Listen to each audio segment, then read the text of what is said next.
Hello, glad to see you're back. Today, I'm gonna make some meatballs to put in the freezer. Yesterday we put pierogies in the freezer. Today we're putting meatballs in the freezer. Hi. Here's Jimmy. He's here today too. So it looks like Jim's gonna help me in the kitchen today.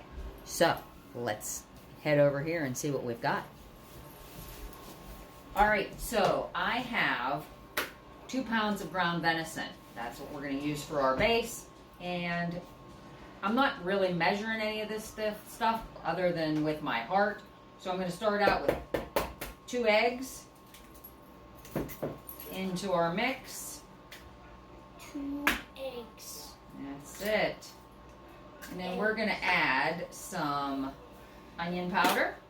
And again, we're just measuring with our heart. We got lots of meat here. So we're done with that. And then we've got some garlic powder. Who doesn't like garlic? There we go.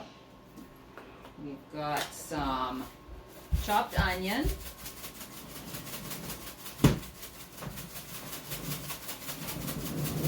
There we go. Oh, now Jack's going to help us too. Jack, could you shut the refrigerator door? And then parsley. I just like parsley in everything. Yeah, she really likes parsley. Just gonna measure some out in my hand and throw it in. And then I'm gonna throw in some Parmesan cheese. And of course I grind my own. Of course, let's get it, see if we can get it out of here now. There we go. That's what spoons are for. There you go. Give me a spoon there, Jim. That's perfect. Oh. Some whipped cream. Ooh. Need help? Oh. All right, so we're gonna throw in probably about a half a cup of Parmesan cheese. You want to put that back in the fridge for me? And I then, love cheese. of course, Italian breadcrumbs. All right, we put some of that in, and then we're just going in with our hands. Take your rings off. Don't forget that. No rings. That's it. Just gonna go in and mix this up. Mix and mix. No bracelets either. That's it. We don't want anything winding up in our meatballs. Huh? Nope. Or else that's gonna be. And then what we're gonna do is we're gonna pan fry these, just till they're browned on all sides, and then we will put them in the oven to finish the cooking. Then we're gonna let them cool down, and we're gonna freeze them for You need help? meatball subs or spaghetti and meatballs or just some meatballs. All right, I'll be right back.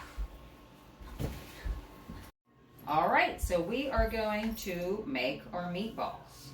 And Let's see if this is going to make them big enough. I don't know. What do you think? You need a bigger meatball than that? no, that's fine.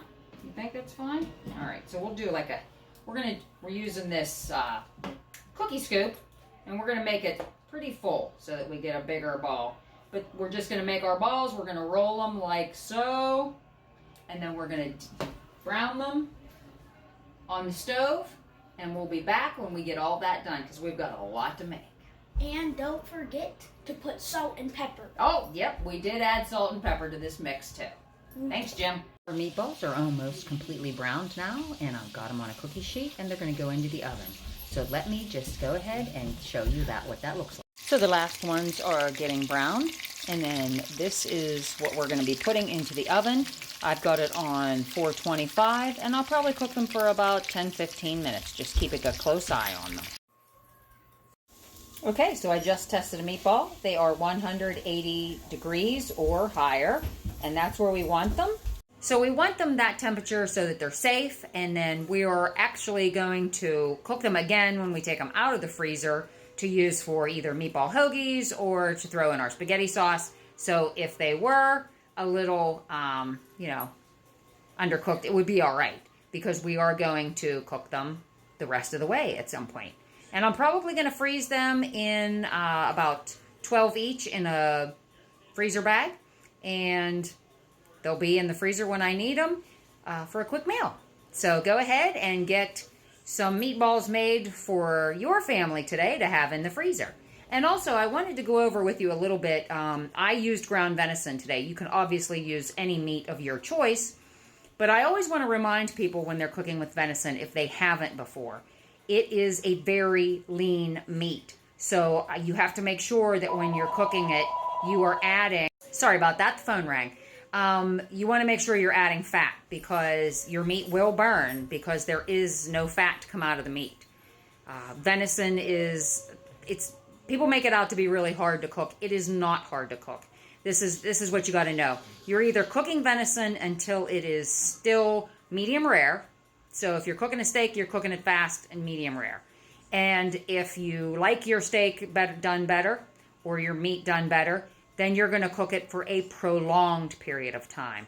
Like if I'm making a deer roast or I'm making deer steak, I will cook it until it is done in the oven. Like say I put it in the oven. I'm going to cook it for 2 hours. And then I'm going to take it out of the oven. I'm going to slice it up.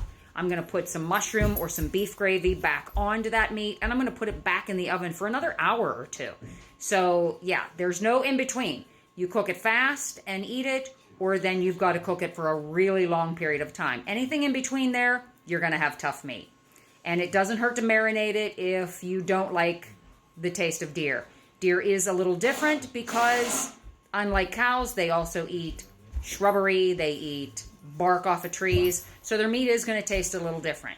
Just know how to cook it, and it'll be delicious. Thanks. I'll see you next time. Bye. Say goodbye, Jim.